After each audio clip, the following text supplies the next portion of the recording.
Hello दोस्तों, फिनटेक्मो में आप सभी दर्शकों का स्वागत है। आज हम जानेंगे भगवान नहीं है, राम, कृष्ण, ईश्वर, अल्लाह, सब ब्रह्म। स्टीफन हॉकिंग का विज्ञान का सत्य तर्क के बारे में। स्टीफन हॉकिंग, जिनका नाम विज्ञान की दुनिया में एक महानायक के रूप में लिया जाता है, ने अपने जीवन काल में कई ऐसे सवाल उठाए जो न केवल ब्रह्मांड के रहस्य को उजागर करते हैं, बल्कि हमें हमारी धार्मिक मान्यताओं पर भी सोचने पर मजबूर करते हैं। उनका मानना था कि विज्ञान ही एकमात्र ऐसा साधन है जो हमारे सवालों का उत्तर दे सकता है। उन्होंने कई बार यह स्पष्ट किया कि ईश्वर की आवश्यकता नहीं है। जब हम ब्रह्मांड के निर्माण और इसके कार्यों को समझने में सक्षम हैं। स्टीफन हॉकिंग का परिचय। स्टीफन हॉकिंग का जन्म 8 जनवरी 1942 को इंग्लैंड के ऑक्सफोर्ड में हुआ। वे एक प्रसिद्ध भौतिक विज्ञानी और ब्रह्मांड विज्ञानी थे, जिन्होंने अपने काम से आधुनिक विज्ञान में कई महत्वपूर्ण योगदान दिए। उनकी किताब a brief history of time ने उन्हें अंतर्राष्ट्रीय स्तर पर प्रसिद्धि दिलाई। हॉकिंग को एक दुर्लभ बीमारी एमियोट्रोफिक लेटरल स्क्लेरोसिस का सामना करना पड़ा, जिससे उन्हें जीवन भर विकलांग बना दिया। लेकिन इसके बावजूद उन्होंने अपने काम को जारी रखा। हॉकिंग का तर्क ईश्वर की आवश्यकता नहीं। हॉकिंग ने अपने जीवन में कई बार धार्मिकता और ईश्वर के अस्तित्व पर सवाल उठाए।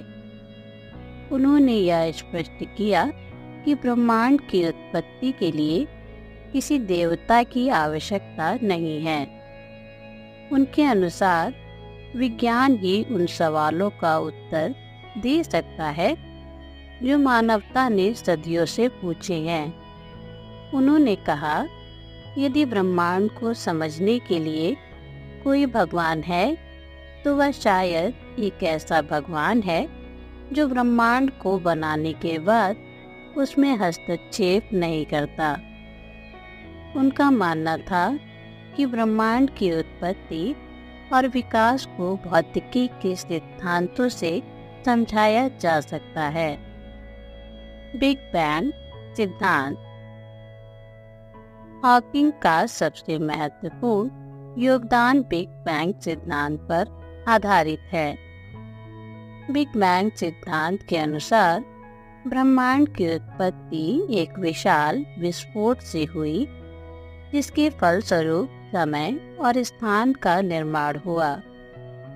इस सिद्धांत के तहत ब्रह्मांड का विस्तार और विकास अपने आप होता है और इसके लिए किसी बाहरी शक्ति की आवश्यकता नहीं होती।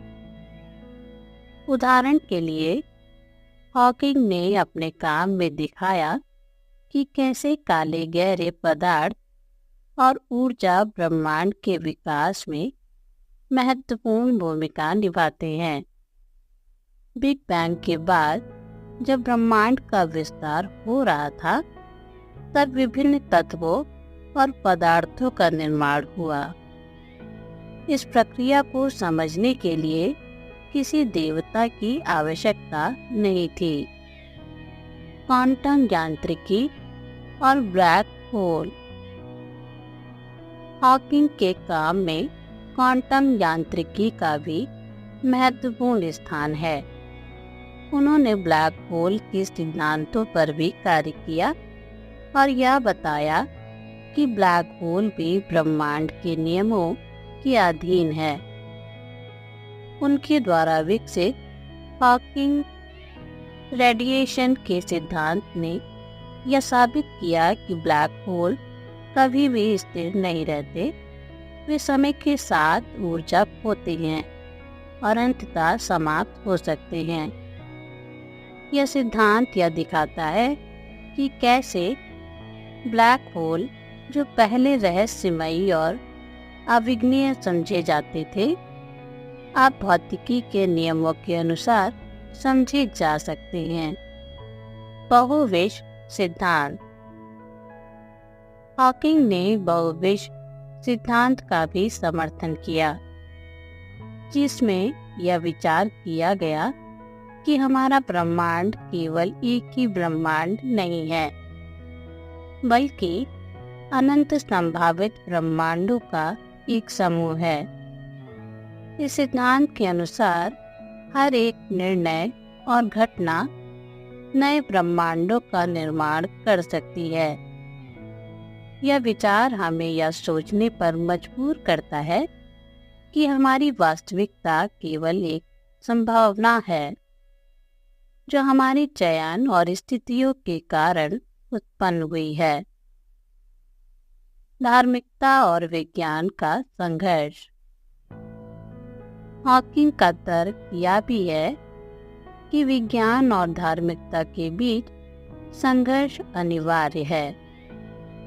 जब विज्ञान ने यह साबित किया कि ब्रह्मांड की उत्पत्ति के लिए किसी ईश्वर की आवश्यकता नहीं है, तो कई धार्मिक मान्यताएं चुनौती में आ गई। धार्मिक मान्यताएं अक्सर यह कहती हैं कि धरती और मानव का निर्माण एक ईश्वरीय योजना के तहत हुआ, लेकिन हॉकिंग के अनुसार यह सिर्फ एक मानव निर्मित कहानी है, जो वैज्ञानिक तथ्यों से मेल नहीं खाती। हॉकिंग का दृष्टिकोण। एक उदाहरण। हॉकिंग के दृष्टिकोण को और स्पष्ट करने के लिए हम एक उदाहरण देख सकते हैं।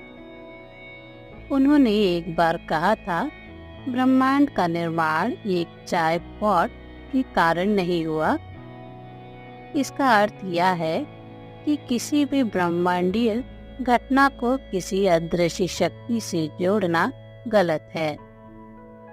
हमें अपने आसपास की घटनाओं को समझने के लिए तर्क और सबूतों का सहारा लेना चाहिए। इस उदाहरण के माध्यम से हॉकिंग यह बताना चाहते थे कि हमें अपने प्रश्नों के उत्तर विज्ञान के माध्यम से खोजने चाहिए, न कि किसी ईश्वर के अस्तित्व की अवधारणा से। नतीजा।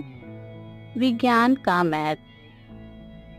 स्टीफन हॉकिंग का विचार यह है कि ईश्वर का अस्तित्व सिर्फ मानवता की कल्पना है, जो ब्रह्मांड के रहस्यों को समझने के लिए बनाई गई है। उनका मानना था कि मानवता के पास अपनी समस्याओं और ब्रह्मांड के रहस्यों को समझने की क्षमता है, और इसके लिए हमें विज्ञान और तर्क को अपनाना चाहिए। हॉकिंग के दृष्टिकोण से धार्मिकता केवल अंधविश्वास है, जबकि विज्ञान और तर्क हमारी वास्तविकता को समझने के लिए आवश्यक उपकरण हैं।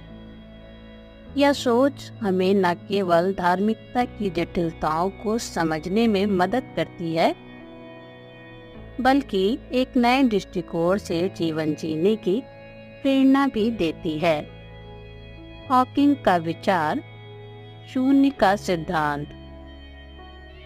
हॉकिंग का एक और महत्वपूर्ण सिद्धांत है, जिसे वे शून्य का सिद्धांत कहते हैं। इस सिद्धांत के अनुसार जब कोई व्यक्ति यह कहता है कि ईश्वर ने संसार की रचना की, तो उसे यह समझना होगा कि पहले शून्य था।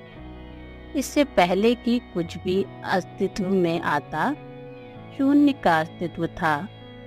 इस शून्य से ब्रह्मांड का निर्माण हुआ। इस सिद्धांत के तहत हॉकिंग ने यह समझाने का प्रयास किया कि अगर शून्य से ब्रह्मांड की रचना हो सकती है तो ईश्वर की आवश्यकता नहीं है। यह विचार इस बात की पुष्टि करता है कि विज्ञान के माध्यम से हम ब्रह्मांड के निर्माण के रहस्यों को समझ सकते हैं, बिना किसी धार्मिक दृष्टिकोण के। विज्ञान का विकास, मानवता की यात्रा।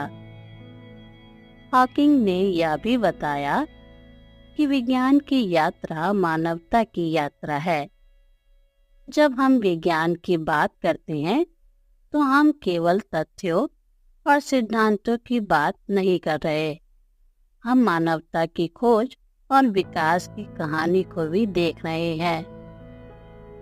इस यात्रा में हम देखते हैं कि कैसे मानवता ने अंधकार से प्रकाश की ओर बढ़ते हुए अपने सवालों के उत्तर खोजे हैं। हॉकिंग ने कहा, हमारे दिमाग में जितनी जिज्ञासा है उतनी ही जिज्ञासा हमें सत्य की खोज में आगे बढ़ाती है। अंतिम विचार, एक नई दिशा। स्टीफन हॉकिंग का दृष्टिकोण हमें यह समझाने में मदद करता है कि हमें अपने विश्वासों और मान्यताओं पर सवाल उठाने की आवश्यकता है। हमें यह सोचने की ज़रूरत है कि क्या हम अपनी सोच को विज्ञान और तर्क के आधार पर विकसित कर सकते हैं।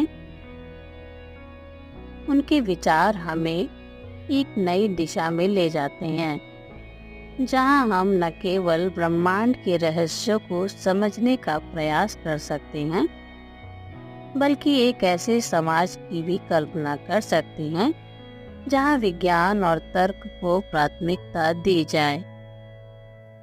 समापन। स्टीफन हॉकिंग ने अपने जीवन में जो काम किया वह न केवल विज्ञान के क्षेत्र में महत्वपूर्ण था, बल्कि यह मानवता के लिए एक सशक्त संदेश भी था। उनका दृष्टिकोण यह स्पष्ट करता है कि हमें अपने जीवन में विज्ञान और तर्क को अपनाना चाहिए। जब हम यह सोचते हैं कि राम, कृष्ण, ईश्वर और अल्लाह जैसे नाम केवल ब्रह्म हैं, तो यह जरूरी है कि हम हॉकिंग के तर्क को ध्यान में रखें। वे हमें यह सिखाते हैं कि ब्रह्मांड का सच जानने के लिए हमें खुद पर विश्वास करना होगा और विज्ञान को अपनाना होगा। स्टीफन हॉकिंग के दृष्टिकोण से धार्मिकता केवल अंधविश्वास है, जबकि विज्ञान और तर्क हमारे वास्तविकता को समझने के लिए आवश्यक उपकरण हैं। इस प्रकार हमें अपने विचारों और विश्वासों को नए सिरे से समझने की आवश्यकता है और एक ऐसे भविष्य की ओर बढ़ना चाहिए जो विज्ञान और तर्क पर आधारित हो। इस प्रकार यह लेख स्टीफन हॉकिंग के विचारों को विज्ञान के संदर्भ में विस्तारित करता है और इसमें क्वांटम यांत्रिकी, ब्लैक होल और बहुविश्व सिद्धांतों की चर्चा शामिल है।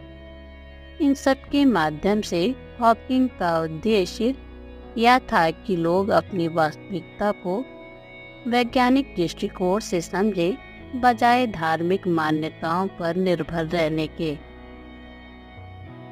उनके अनुसार विज्ञान वह साधन है जो हमें ब्रह्मांड के रहस्यों के सत्य तक पहुंचने में मदद कर सकता है। इस विचारधारा से प्रेरणा लेते हुए हम कह सकते हैं कि एक ऐसा समाज संभव है जो पूरी तरह तर्क और विज्ञान पर आधारित हो। इस दृष्टिकोण से विज्ञान और तर्क के माध्यम से ही हम ईश्वर, धर्म और भाग्य जैसे सवालों का उत्तर खोज सकते हैं और जीवन के गूढ़ प्रश्नों को समझ सकते हैं।